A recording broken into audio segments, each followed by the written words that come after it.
सिर्फ 28 की उम्र में गायक सिद्धू मूसेवाला ने वो शोहरत हासिल कर ली जिसे पाने के लिए लोगों को जिंदगी लग जाती है। सिर्फ 28 की उम्र में जो शोहरत कमाई और गैंगवार का शिकार बनी, वो किसी फिल्म की कहानी से कम नहीं है। सिद्धू मूसेवाला के मौत के आखिरी 12 घंटों की कहानी को समझने के लिए आपको पहले गैंग कल्चर और दिल्ली के तिहाड़ जेल और कनाडा के कनेक्शन को समझने की जरूरत है। अब पूरी कहानी ये कि एक सिंगर गैंगस्टर का शिकार कैसे, तो चलिए आपको बतलाते हैं।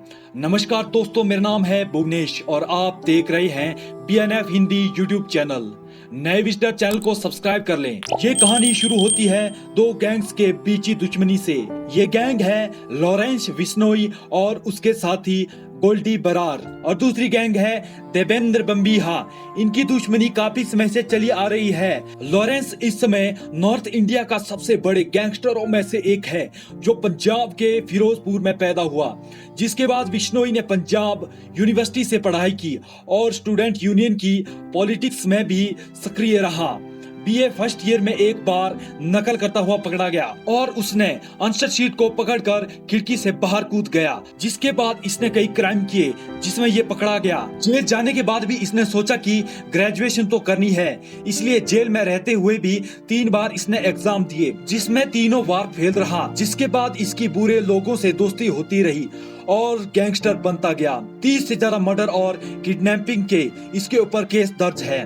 कहते हैं कि पंजाब में जितने भी बिजनेसमैन हैं, जितने भी सिंगर हैं, इनसे ये करोड़ों की वसूली करता है। कुछ मामलों में वो पकड़ा गया, इसीलिए दिल्ली की तिहाड़ जेल में है। और इसका साथी गोल्डी बरार जो पंजाब से भागकर कनाडा में चला गया और आज कनाडा में गैंगस्टर बन बैठा है।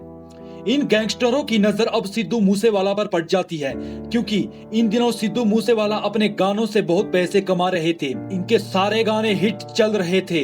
ये गैंगस्टर सिद्धू मूसेवाला से प्रोटेक्शन मनी मांगते हैं, परंतु मूसेवाला प्रोटेक्शन मनी देने से साफ इनकार कर देता है। जिसके बाद बिश्नोई ने इसे जान से मारने की धमकी दे दी। फिर सिद्धू मूसेवाले ने कहा कि गन तो मेरी भी लोड रहती है, मैं डरने वालों में से नहीं हूँ। परंतु मूसेवाला इन बातों से कभी नहीं डरा। सब कुछ ठीक चल रहा था। इसके बाद इसने अपने साथ कुछ सिक्योरिटी गार्ड भी रखे। पहले तो प्रोटेक्शन मनी देने से साफ इनकार कर दिया और 2021 में एक अकाली नेता और लॉरेंस बिश्नोई का खास, जिसका दिन दहाड़े कत्ल हो गया। मोहाली में कत्ल की जब छानबीन होती है तो पता चलता है कि इस कत्ल का संबंध मूसेवाला के मैनेजर से है, अकाली नेता बिक्की मिदू खेड़ा, जिसकी हत्या 8 अगस्त 2021 को मोहाली में हुई थी। हत्या में संबंध पाया गया सिद्धू मूसेवाला के मैनेजर का, जिससे लॉरेंस और मूसेवाला के बीच दुश्मनी की शुरुआत हो गई। इसी बीच शगनप्रीत, सिद्धू का मैनेजर, ऑस्ट्रेलिया भाग गया और लॉरेंस को लगता है कि सिद्धू ने उसे भगाने में मदद की है, लेकिन इस बात का कोई सबूत नहीं मिल पाया कि शगुनप्रीत को भगाने में सिद्धू ने ही मदद की थी। बिश्नोई ने सिद्धू से दुश्मनी मोल ली। इसी बीच सिद्धू का एक गाना आता है, बम्बीहा बोले। इस गाने के YouTube पर करोड़ों व्यूज है। बिश्नोई गैंग का सबसे बड़ा दुश्मन देवेंद्र बम्बीहा है, तो बिश्नोई इस गाने को इस तरह से लेता है कि सिद्धू का देवेंद्र बम्बीहा से गहरा कनेक्शन है, इसीलिए सिद्धू इस गाने के जरिए बम्बीहा को प्रमोट कर रहा है। इसीलिए दुश्मन का दोस्त भी दुश्मन होता है। यहाँ से बिश्नोई की दुश्मनी सिद्धू से और ज्यादा बढ़ जाती है। कुछ लोग कहते हैं कि सिद्धू को पता था कि वो मारा जाने वाला है। सिद्धू ने कुछ दिनों पहले एक गाना अपलोड किया था जिसका नाम था द लास्ट राइड, जिसमें सिद्धू ने एक ऐसे व्यक्ति के बारे में कहा गया है जिसका जवानी में जनाजा निकलने वाला था। और दूसरा कनेक्शन इसका 295 गाने से निकाला गया है, जिसमें 29 तारीख और 5वां महीना के बारे में बताया गया है। तिहाड़ जेल में कैद बिश्नोई अपने दोस्त गोल्डी बरार को सिद्धू को मारने के लिए कहता है।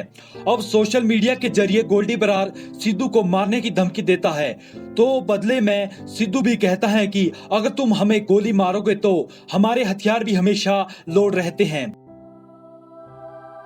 धमकियों का सिलसिला यूं ही चलता रहा।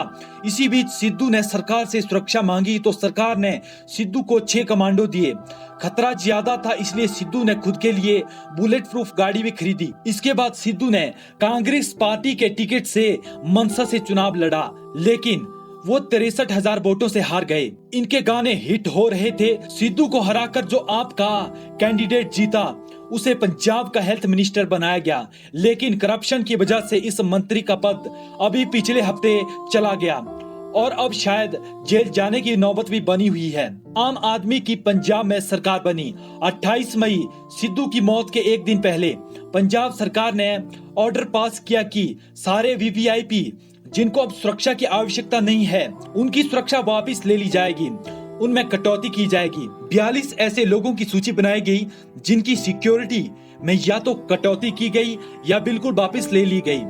इत्तेफाक से इसमें एक नाम सिद्धू मूसेवाले का भी था।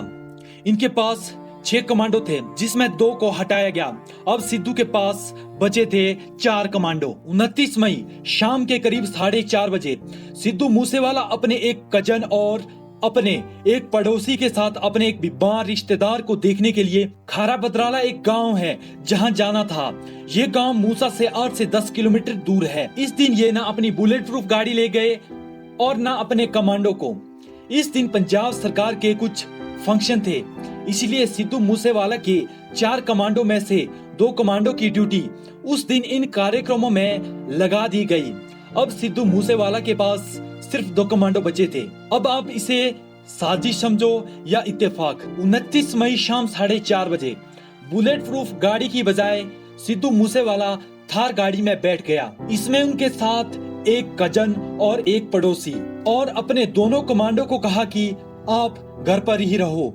सिद्धू के पिता ने देखा कि सिद्धू ना तो अपने साथ कमांडो ले गए और ना ही बुलेट प्रूफ कार, इसीलिए वो दूसरी गाड़ी में सिद्धू के पीछे पीछे गए। घर से 5 किलोमीटर दूर ही गया था सिर्फ सिद्धू मूसेवाला। समय था 5 बजे और तभी एक बुलेरो कार रास्ता रोक लेती है आगे से और एक गाड़ी रास्ता रोकती है पीछे से ताकि सिद्धू भाग ना सके। बोलेरो से कुछ लोग उतरते हैं और थार के टायर में गोली मार देते हैं ताकि सिद्धू भाग न सके, और लगातार आधुनिक बंदूकों से 30 से 40 फायर करते हैं सिद्धू मूसेवाले की थार पर। जिसके बाद ये शार्प शूटर बोलेरो में बैठकर भागने में सफल होते हैं, लेकिन सिद्धू ने इनका जमकर सामना किया।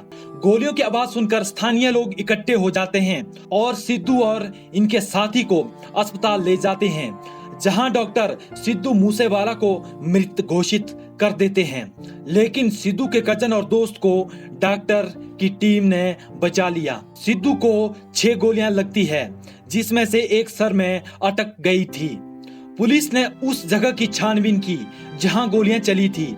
30 खाली खोखे बरामद किए गए, जिसके बाद पता चला कि 30 गोलियां चलाई गई। जितने में पुलिस कातिल को ढूंढने में लगती, उतने में एक फेसबुक पोस्ट ने पुलिस का काम आसान कर दिया। इस हत्या की पूरी जिम्मेवारी ली गोल्डी बरार ने। गोल्डी बरार ने लिखा कि आज हमने अपने भाई विकी मिदू खेड़ा की मौत का बदला ले लिया है, और जो जो विकी की मौत में शामिल थे वो अब तैयार रहे।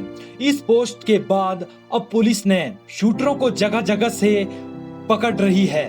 कुछ को उत्तराखंड से पकड़ा तो कुछ की जांच अभी जारी है। हैरानी की बात तो यह है कि बिश्नोई जैसे कैदी किस तरह बाहर लोगों को सुपारी दे रहे हैं और अपना बिजनेस चला रहे हैं। कौन इनकी मदद कर रहे हैं? जाहिर है ये कोई जेल के अंदर के ही आदमी होंगे जो इनकी मदद कर रहे हैं, जो इन्हें हर सुविधा दे रहे हैं। इन ऐसे लोगों को निलंबित करना चाहिए जो इन गैंगस्टरों को बढ़ावा देने में सहायक हैं। सिद्धू मूसेवाला, जिसने 28 की उम्र में वो शोहरत हासिल कर ली जिसे हासिल करने के लिए लोगों की पूरी जिंदगी लग जाया करती है, ऐसे प्रतिभा के धनी एक गायक को मारा गया। इसमें जितना दोष गोल्डी बरार जैसे लोगों का है, उतना ही दोष सरकार का भी है, जिन्होंने सिद्धू से सुरक्षा वापस ली। आप किसे दोषी मानते हैं सिद्धू की हत्या का, सरकार को या बिश्नोई गैंग को? कमेंट करके जरूर बताएं। मिलते हैं ऐसी एक और इंटरेस्टिंग वीडियो के साथ। तब तक जय हिंद, वंदे मातरम। भगवान सिद्धू मूसेवाला की आत्मा को शांति दे।